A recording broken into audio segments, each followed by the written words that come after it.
મહીસાગરના માલવડ ગામે બિન શૈક્ષણિક સ્ટાફની સ્પર્ધાત્મક પરીક્ષામાં ગેરરીતિના આક્ષેપ. કોલેજના આચાર્યએ ગેરરીતિ કરી હોવાના વિદ્યાર્થી નેતા યુવરાજસિંહ જાડેજાએ આક્ષેપ કર્યો. પરીક્ષા બાદ આચાર્ય OMR શીટ સાથે લઈ ગયા હોવાનો દાવો. બિન શૈક્ષણિક સ્ટાફની સ્પર્ધાત્મક પરીક્ષામાં OMR શીટ કોરી મૂકવામાં આવી હોવાના ગંભીર આક્ષેપ. વિદ્યાર્થીએ ગેરરીતિ થતી હોવાનો વિડીયો લાઈવ કરતા ઉઠ્યા અનેક સવાલ. માલવડ કોલેજના પ્રિન્સિપાલે તમામ આક્ષેપોને પાયા વિહોણા ગણાવ્યા. શિક્ષણ વિભાગ માંગશે તો CCTV આપવા શાળાના આચાર્યએ બતાવી તૈયારી. ઉમેદવારનું પરીક્ષાનું પરિણામ -25 ગુણ આપ્યું હોવાનું પણ જણાવ્યું. કમોસમી વરસાદના કહેર બાદ દ્વારકા જિલ્લાના ખેડૂતોએ શિયાળુ પાકનું વાવેતર કર્યું શરૂ. જિલ્લામાં 1.38 લાખ હેક્ટર રવિ પાકનું વાવેતર કરાયું. માવઠાના કારણે ખેડૂતોને ભારે નુકસાન થયું હતું. ખેડૂતોએ વ્યાપક પ્રમાણમાં શિયાળુ પાકનું વાવેતર કર્યું. નુકસાનીમાંથી ફાયદો મેળવવા શિયાળુ પાકનું વ્યાપક વાવેતર કર્યું છે. રવિ પાકમાં કોઈ કુદરતી આફત ન આવે તેવી ખેડૂતો પ્રાર્થના કરી રહ્યા છે. શિયાળુ પાકમાં સારા ભાવ મળે તેવી ખેડૂતોને આશા. સુરતમાં નકલી ઘી બાદ શંકાસ્પદ માખણ ઝડપાયું. પુણા ગામમાં દરોડામાં શંકાસ્પદ જથ્થો ઝડપાયો. ₹28,600ની કિંમતનું કુલ 143 કિલો શંકાસ્પદ માખણનો જથ્થો ઝડપાયો. સુરતના પુણા ગામમાં અમૃતધારા ડેરી વરાછાની જનતા ડેરીમાં કરાઈ હતી રેડ. SOG શંકાસ્પદ માખણને સીલ કરી સેમ્પલ તપાસ માટે મોકલ્યા. પુણા ગામમાં દરોડામાં દરમિયાન ફફડાટ ફેલાયો. અમદાવાદની હવા બની ઝેરી. અમદાવાદનો એર ક્વોલિટી ઇન્ડેક્સ 244 પર પહોંચ્યો. સવારે શહેરનો સૌથી વધુ પ્રદૂષિત વિસ્તાર થલતેજ રહ્યો. થલતેજ વિસ્તારનો AQI સૌથી વધુ 244 નોંધાયો. અમદાવાદમાં હવા ઝેરીલી બનતા શ્વાસના કેસોમાં વધારો. 15 દિવસમાં શ્વાસ અસ્થમાના કેસમાં 18 થી 22% વધારો થયો. સિનિયર સિટીઝનમાં બ્રોન્કાઇટિસના કેસ 15% વધ્યા.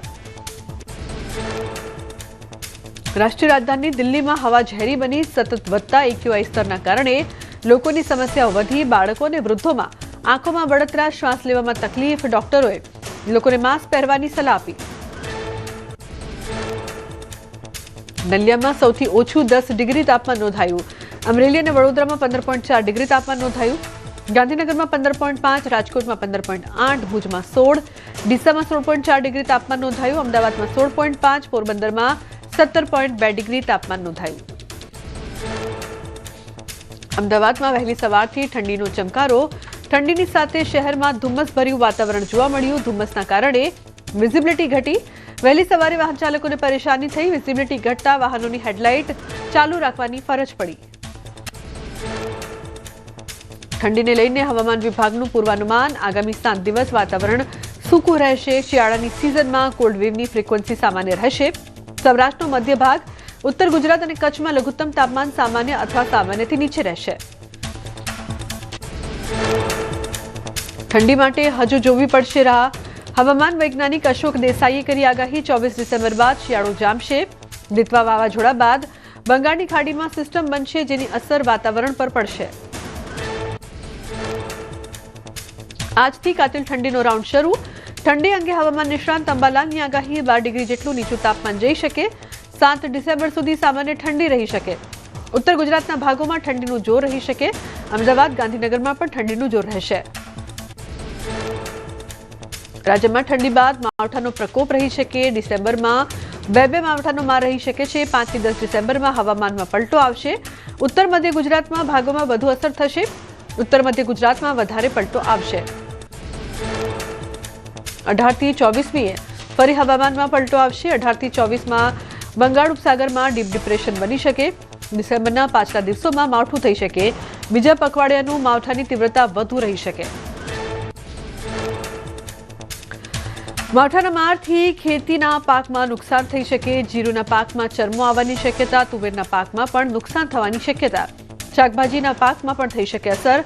ચણાના પાકમાં સાનુકૂળતા રહી શકે. ઠંડીને લઈને હવામાન વિભાગે કરી આગાહી. આગામી 7 દિવસ ઠંડીમાં વધારો નહીં થાય. હવામાન સૂકું રહેશે. ઉત્તર ગુજરાત અને સૌરાષ્ટ્રના દરિયા કિનારે સામાન્યથી વધારે ઠંડીનો ચમકારો જોવા મળશે. હવામાન નિષ્ણાંત રમણીક વામજાની આગાહી. 7 થી 10 ડિસેમ્બરે આવશે વાતાવરણમાં પલટો. 23 થી 27 ડિસેમ્બરે ફરી માવઠાનો માર રહેશે તો અંબાલાલના મતે 5 થી 10 ડિસેમ્બરે થઈ શકે માવઠું. 18 થી 24 વચ્ચે ગુજરાતનું હવામાન પલટાઈ શકે.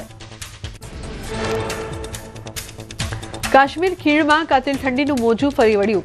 શ્રીનગરમાં કડકડતી ઠંડી પડી. કાશ્મીર ખીણમાં નવેમ્બર દરમિયાન અત્યંત ઠંડી પડી. લોકોને ભારે ઠંડીથી બચવા માટે ઘરની અંદર રહેવાની ફરજ પડી. ચક્રવાત દિત્વા નબળું પડ્યું પણ અસર યથાવત. શ્રીલંકાથી લઈને ભારત સુધી દિત્વા નામના દૈત્યે તબાહી મચાવી. શ્રીલંકામાં 334 લોકોનો જીવ લીધો. ચક્રવાત દિત્વા તમિલનાડુ પુડુચેરીના દરિયાકાંઠા નજીકથી પસાર થયું. ચક્રવાતી દિત્વાએ ભરપૂર તબાહી મચાવી. ચક્રવાત તમિલનાડુ પુડુચેરીના કાંઠેથી માત્ર થોડા કિલોમીટર દૂરથી પસાર થયું, જેના કારણે દરિયાકાંઠા વિસ્તારમાં ભારે વરસાદ અને પવનની સ્થિતિના કારણે લોકોને હાલાકી વેઠવાનો વારો આવ્યો. દિત્વાની સીધી અસર હવાઈ મુસાફરી પર પણ પડી, જેમાં ચેન્નઈ એરપોર્ટ પર ખરાબ હવામાનના કારણે 54 થી વધુ ફ્લાઇટને રદ કરવામાં આવી. મુસાફરોને પણ સતત પોતાની એરલાઇન સાથે સંપર્કમાં રહેવાની સલાહ અપાઈ. ભારતે નેબર ફર્સ્ટ નીતિ હેઠળ ઓપરેશન સાગર બંધુ શરૂ કર્યું. ભારતીય વાયુસેનાના C-130 અને IL-76 વિમાનો દ્વારા 21 ટન રાહત સામગ્રી, 80 થી વધુ NDRF કર્મચારીઓ અને 8 ટન સાધન સામગ્રી કોલંબો પહોંચાડવામાં આવી. પીએમ મોદીએ શ્રીલંકાના રાષ્ટ્રપતિ અનુરાકુમારા દિસાનાયક સાથે વાત કરી. ચક્રવાત દિત્વાથી પ્રભાવિત તમામ વિસ્તારોમાં પુનર્વસન પ્રયાસો માટે સતત સમર્થન આપવાની ખાતરી આપી. ટેલિફોનિક વાતચીતમાં શ્રીલંકામાં નુકસાન અંગે સંવેદના વ્યક્ત કરી. રાષ્ટ્રપતિ દિસાનાયકે પીએમનો આભાર વ્યક્ત કર્યો. કહ્યું, ભારતના લોકો સંપૂર્ણ એકતા સાથે ઉભા છે. દિસાનાયકે શ્રીલંકાના લોકો વતી ભારતના સમયસર અને અસરકારક પ્રતિભાવ પ્રયાસો માટે પ્રશંસા પણ વ્યક્ત કરી. તમિલનાડુના શ્રી વિલ્લીપુથુર અને આસપાસના વિસ્તારોમાં ગાજવીજ સાથે ભારે વરસાદ. વન્નિયમ પટ્ટી, મલ્લી, મામસાપુરમ, કૃષ્ણ નકોવિલ અને નજીકના વિસ્તારોમાં વાવાઝોડા સાથે ભારે વરસાદ. મુખ્ય રસ્તા પર પાણી ફરી વળ્યા.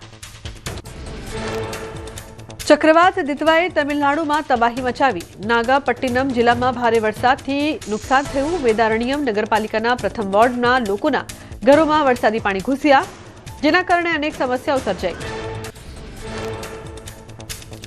નાગાપટ્ટિનમ જિલ્લામાં તળાવ ઓવરફ્લો થયા. વરસાદના પાણી રહેણાંક વિસ્તારમાં ઘૂસ્યા. બાળકોથી લઈને વૃદ્ધો મુશ્કેલીમાં મુકાયા. કેટલાક ઘરોમાં પાણી ઘૂસી જવાના કારણે મુશ્કેલીમાં મુકાયા. થલગીરમાં ભારે વરસાદ વરસ્યો. નારિયેળનું ઝાડ ધરાશાયી થયું, જ્યારે 2 વીજ થાંભલાઓને નુકસાન પહોંચ્યું. થલીગીરીમાં આસપાસ મહત્તમ 10 સેન્ટીમીટર વરસાદ નોંધાયો. 2 વીજ થાંભલા ઉખડી જતા વીજ પુરવઠો ખોરવાયો. વડોદરામાં ખેતરમાં ઘૂસ્યો મહાકાય મગર. ખલીપુરના ખેતરમાં 10 ફૂટનો મગર ઘૂસી જતા સ્થાનિકોમાં ભય. સેવ વાઇલ્ડ લાઇફ ટ્રસ્ટના સભ્યોએ મગરનું સફળ રેસ્ક્યુ કર્યું. રેસ્ક્યુ કરી મગરને વન વિભાગને સોંપાયો. સુરતની SVNIT કોલેજના વિદ્યાર્થીના આપઘાત મામલે વિદ્યાર્થીઓ કર્યો વિરોધ. ભાભા ભવન હોસ્ટેલના ચીફ વોર્ડન અમિત સોલંકીએ નોંધાવ્યું રાજીનામું. રાજીનામાની નકલ વિદ્યાર્થીને અપાશે. એસીપી દ્વારા નવા ચીફ વોર્ડનની નિમણૂક કરાશે. એસીપી મલ્હોત્રાએ વિદ્યાર્થીઓને આપી બાહેંધરી. એસીપી મલ્હોત્રાએ બાહેંધરી આપતા વિદ્યાર્થીઓનો વિરોધ શાંત પડ્યો. સમગ્ર વિરોધ સમેટાયો. સોમનાથ જબલપુર ટ્રેનને ઉડાવી દેવાની ધમકી મળી. ચેકિંગ બાદ કોઈ વાંધાજનક વસ્તુ ન મળી. વિરમગામ રેલવે સ્ટેશન પર 1.25 કલાક સુધી કરાયું હતું ચેકિંગ. મેસેજ કરનારને કાલુપુર રેલવે સ્ટેશન પરથી ઝડપી લેવાયો. જૂનાગઢના મેઘાણીનગરમાં આવેલી વસાહતમાં સાર્વજનિક પ્લોટમાં સર્જાયો વિવાદ. મહાનગરપાલિકાએ પાણીનો સબ બનાવી દેવાતા વિવાદ સર્જાયો. કોઈપણ જાતની મંજૂરી વગર પાણીનો સબ બનાવાતા સ્થાનિકોમાં રોષ.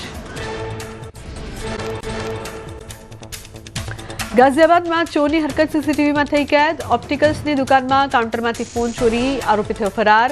ઇન્દિરાપુરમ થાણા ક્ષેત્રના વસુંધરા વિસ્તારમાં બન્યો બનાવ.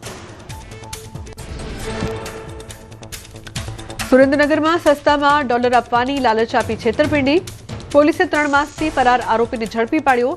આરોપીએ સસ્તામાં ડોલર આપવાની લાલચ આપી ₹6.20 લાખની છેતરપિંડી કરી હતી. સુરતના રાંદેરમાં 5 કરોડની ચકચારી લૂંટના આરોપીની ભિવંડીથી કરાઈ ધરપકડ. બ્લેક મનીના વાઇટ કરવાનું કહી યાર્નના વેપારીને લૂંટી લેવાયો હતો. 20 સપ્ટેમ્બર 2024માં બનેલા ચકચારી લૂંટ કેસમાં અગાઉ 5 પકડાયા હતા. સુરતમાં 13 વર્ષ બાદ મારામારીના ગુન્હામાં એમ્બ્રોઇડરીના વેપારીની કરાઈ ધરપકડ. ક્રાઇમ બ્રાન્ચે આરોપી નરેન્દ્રસિંહ રન બહાદુરસિંહ રાજપૂતને ઝડપી પાડ્યો. વર્ષ 2012માં ખટોદરા પોલીસ ચોપડે મારામારીનો નોંધાયો હતો ગુનો. અમદાવાદના મેઘાણીનગર વિસ્તારમાં યુવકની છરીના ઘા ઝીંકીને કરાઈ હત્યા. મિત્ર સાથે જઈ રહેલા યુવકને અજાણ્યા શખ્સે છરીના ઘા ઝીંકીને કરી હત્યા. પ્રેમ સંબંધ કે જૂની અદાવતમાં હત્યા કરી હોવાની આશંકા છે. પોલીસ હત્યાનો ગુનો નોંધીને તપાસ શરૂ કરી છે. સુરતનગર પ્રાથમિક શિક્ષણ સમિતિની સામાન્ય સભામાં હોબાળો.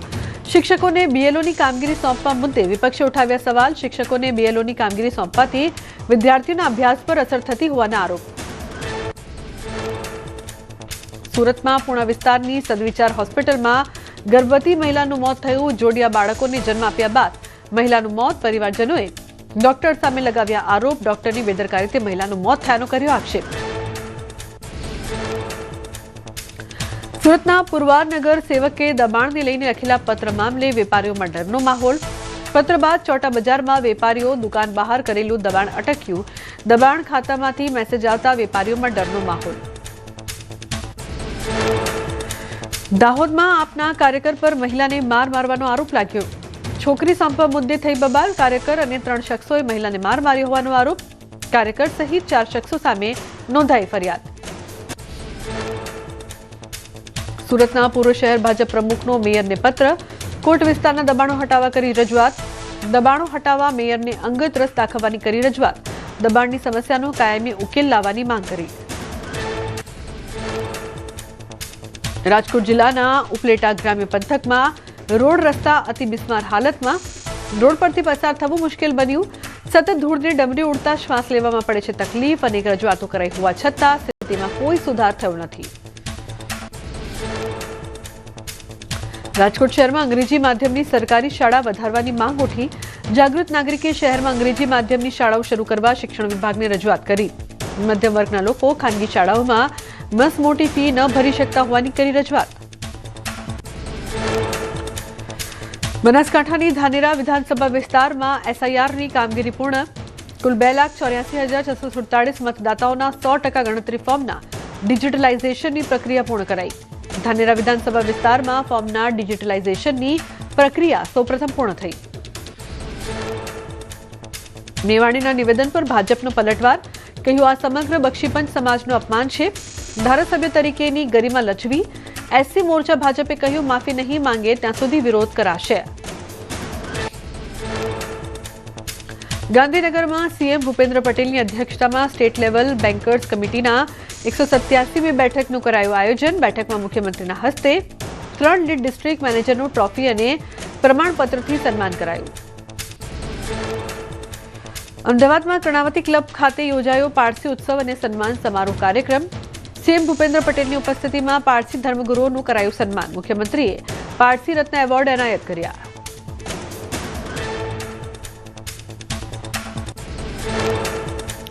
સોમનાથ ટ્રસ્ટ આયોજિત 5 દિવસીય કાર્તિકી પૂર્ણિમા મેળો 2025 થયો સંપન્ન. મેળામાં ગુજરાત અને દેશભરમાંથી આશરે 11 લાખ શ્રદ્ધાળુઓએ લીધો ભાગ. સોમનાથ ટ્રસ્ટના માઇક્રો મેનેજમેન્ટ અને સુરક્ષા વ્યવસ્થાને કારણે મેળો શાંતિપૂર્ણ માહોલમાં થયો પૂર્ણ.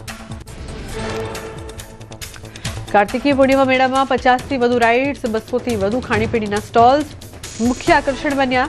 મેળાના અંતિમ દિવસે કીર્તિદાન ગઢવી અને માયાભાઈ આહિરના લોક ડાયરામાં સનાતન સંસ્કૃતિના સુરો રેલાયા. સોમનાથ મંદિરનો 30મો સંકલ્પ સિદ્ધિ દિવસ ભક્તિમય વાતાવરણમાં ઉજવાયો. પ્રથમ જ્યોતિર્લિંગ દેવાધિદેવ શ્રી સોમનાથ મહાદેવના પ્રવર્તમાન મંદિરની સંપૂર્ણતાને 30 વર્ષ પૂર્ણ. મંદિરમાં પૂજારીઓએ મહાદેવની વિશેષ મહાપૂજા કરી. જમ્મુ કાશ્મીરના ઉપરાજ્યપાલ મનોજ સિન્હાએ પ્રથમ જ્યોતિર્લિંગ શ્રી સોમનાથ મહાદેવના ચરણોમાં શીશ નમાવ્યું. મહાદેવનો જલાભિષેક કરી પૂજા સામગ્રી અર્પણ કરી. સોમનાથ ટ્રસ્ટ તરફ જનરલ મેનેજર વિજયસિંહ ચાવડાએ સ્વાગત અભિવાદન કર્યું. ગુજરાતના 6 આઈપીએસ અધિકારીઓની બઢતી અપાઈ. આઈપીએસ રાજુ ભાર્ગવ અને મનોજ શશિધરને ડીજીપી ગ્રેડમાં બઢતી અપાઈ. દિવ્યા મિશ્રા દીપન ભદ્રને આઈજીપી તરીકે પ્રમોશન અપાયું. સૌરભ તોલંબિયા અને પીવી રાઠોડને પણ આઈજીપી તરીકે પ્રમોશન અપાયું. જામનગરમાં રેન્જ આઈજીનું વાર્ષિક inspection. Rajkot range IG Ashok Kumar યાદવે કર્યું વાર્ષિક ઇન્સ્પેક્શન. જામનગર એસપી ડોક્ટર રવિ મોહન સૈની સહિતના ઉચ્ચ અધિકારીઓ ઉપસ્થિત રહ્યા. પોલીસ હેડક્વાર્ટર ગ્રાઉન્ડ ખાતે પોલીસની પરેડ પણ યોજાઈ. જમ્મુ કાશ્મીરના ઉધમપુરમાં જેકેએલઆઈ રેજિમેન્ટ સેન્ટરમાંથી કાશ્મીરના 262 આર્મી કેડેટ્સ થયા પાસ આઉટ. 262 યુવા કેડેટ્સે સૈનિક તરીકે શપથ લીધા અને દેશની રક્ષા કરવાનું વચન આપ્યું. સૈનિકો તથા તેમના પરિવારજનો વચ્ચે ભાવુક દ્રશ્ય સર્જાયા. છોટાઉદેપુરમાં પલસાણીથી ખંભાયતા ગામ તરફ જતા રસ્તા પર લોકોને હાલાકી. સફાઈના અભાવે ચોમાસા બાદ પણ લો લેવલ કોઝવે પર પાણી વહેતું હોવાથી હાલાકી. કોઝવે પર નાનો પુલ બનાવવાની લોકોએ કરી માંગ. સુરત શહેરના અડાજણના કલાપી ગાર્ડનમાં ગંદા પાણીથી હાલાકી. ટ્રીટમેન્ટ વગરના ગંદા પાણીનો તળાવમાં ભરાવો. મોર્નિંગ વોક માટે આવતા રહીશોને હાલાકી. મનપાના ઓનલાઈન અરજી કરવા છતાં નથી આવ્યો નિકાલ. સુરતમાં તાપી નદીના કિનારે યુવાનોએ હાથ ધર્યું સફાઈ અભિયાન. મોર્નિંગ વોક કરવા આવતા યુવાનોએ પ્લાસ્ટિકના કચરાનો કર્યો નિકાલ. યુવાનોએ પીએમ મોદીના સ્વચ્છતા અભિયાનને વધુ વેગવંતુ બનાવવા અને ગંદકી ન કરવા લોકોને કરી અપીલ. રાજકોટના ધોરાજી સ્થિત ભાદર 2ની સરકારી કચેરી જર્જરિત. કર્મચારીઓ ભયના ઓથાર હેઠળ કામગીરી કરવા મજબૂર. શિયાળુ પાક માટે પિયતની સિઝન હોવાથી ખેડૂત અરજદારોમાં પણ વધારો થયો. તાત્કાલિક કચેરીનું સમારકામ કરવાની માંગ. અંદાજે 60 વર્ષ જૂની કચેરીમાં થાય છે ધોરાજી અને જામકંડોરણાના ખેડૂતોની સિંચાઈને લગતી કામગીરી. દિવાલ પરથી પડી રહ્યા છે પોપડા. છત પરના સળિયા કટાઈ ગયેલા દેખાયા. ચોમાસામાં પાણી પડતું હોવાથી મહત્વની ફાઇલોને પણ નુકસાન. ગાંધીનગરમાં સચિવાલયથી મહાત્મા મંદિર સુધી મેટ્રોની કામગીરી પૂરજોશમાં. જાન્યુઆરીના ત્રીજા સપ્તાહમાં શરૂ થશે મેટ્રો રૂટ. પ્રધાનમંત્રીના હસ્તે થશે લોકાર્પણ. લોકોને ટ્રાફિકમાં અવરજવરથી મળશે મુક્તિ. ઉડ્ડયન ઇંધણના ભાવમાં 5.4% વધારો. વાણિજ્યક એલપીજીના ભાવમાં પ્રતિ સિલિન્ડર 10 રૂપિયાનો થયો ઘટાડો. સરકારી માલિકીના તેલ કંપનીઓએ વૈશ્વિક વલણોને અનુરૂપ માસિક ભાવ સુધારાની જાહેરાત કરી. દિલ્હીમાં ઉડ્ડયન ઇંધણના ભાવમાં પ્રતિ કિલોલીટર ₹5,133નો વધારો થયો. નવીનતમ વધારાથી એરલાઇન્સ પર દબાણ વધવાની શક્યતા. ઇંધણનો હિસ્સો તેના સંચાલન ખર્ચમાં લગભગ 40% જેટલો હોય. ઉત્તરાયણ નજીક આવતા આણંદના ખંભાતમાં પતંગ બનાવટનો ઉદ્યોગ ધમધમ્યો. ચુનારવાડમાં ચુનાર સમાજના 1000 પરિવારો કરે છે પતંગ બનાવવાના વ્યવસાય. ખંભાતની પતંગના શોખીન રસિયાઓએ શરૂ કરી પતંગની ખરીદી. મહેસાણામાં દીકરીના લગ્નમાં પિતાએ કર્યું ગૌદાન. લગ્નમાં સનાતન પરંપરાને જીવંત રાખતા પિતાએ ગાયનું દાન કર્યું. ગૌદાન કરીને પિતાએ સમાજને આપ્યો સંસ્કારનો સંદેશ. બનાસકાંઠાના ધાનેરામાં મોચી સમાજ દ્વારા કરાયું સૌ પ્રથમવાર સમૂહ લગ્નનું આયોજન. લગ્ન સ્થળ પર જ ધાનેરા પાલિકાએ વરવધુને મેરેજ સર્ટિફિકેટ આપ્યા. સમૂહ લગ્નમાં 11 યુગલો લગ્ન ગ્રંથિથી બંધાયા. કેરળના સબરીમાલા મંદિરમાં વાર્ષિક યાત્રાધામોના 15 દિવસમાં 92 કરોડ રૂપિયાનો સંગ્રહ થયો. ગયા વર્ષ કરતાં આ વર્ષની આવકમાં 33.33% વધારો. આવકનો મોટો હિસ્સો અરવડના વેચાણમાંથી આવ્યો, જેણે 47 કરોડ રૂપિયાનું યોગદાન આપ્યું. અમરેલીમાં વિકાસના કામોની ગુણવત્તા પર ધારાસભ્ય કૌશિક વેકરિયાએ મૂક્યો ભાર. કહ્યું કોઈ પણ કોન્ટ્રાક્ટર નબળું કામ કરે તો બાંધછોડ નહીં, સીધું અમારું ધ્યાન દોરો. ગામ લોકો 5-5ની ટીમ બનાવીને અસિસ્ટન્ટ એસ્ટિમેટ સાથે કામોની ગુણવત્તા તપાસવા કરી અપીલ. રાજકોટ મનપાના સેન્ટ્રલ ઝોન કચેરીમાં આવેલા ફાયર સ્ટેશનની હાલત જર્જરિત જોવા મળી. કચેરીનો કેટલોક ભાગ જર્જરિત થઈ શકે તેવી શક્યતા. મનપા વહેલી તકે કચેરી બીજી જગ્યાએ ખસેડે તેવી માંગ. ગંભીરા બ્રિજ દુર્ઘટના બાદ પણ તંત્રની બેદરકારી. ગીર સોમનાથમાં પ્રાચી તીર્થમાં સરસ્વતી નદીના પુલ પર લગાવાયેલા બેરિકેડ તૂટ્યા. બ્રિજ પર ભારે વાહનોની અવરજવર થવા લાગતા દુર્ઘટનાનો ભય વધ્યો.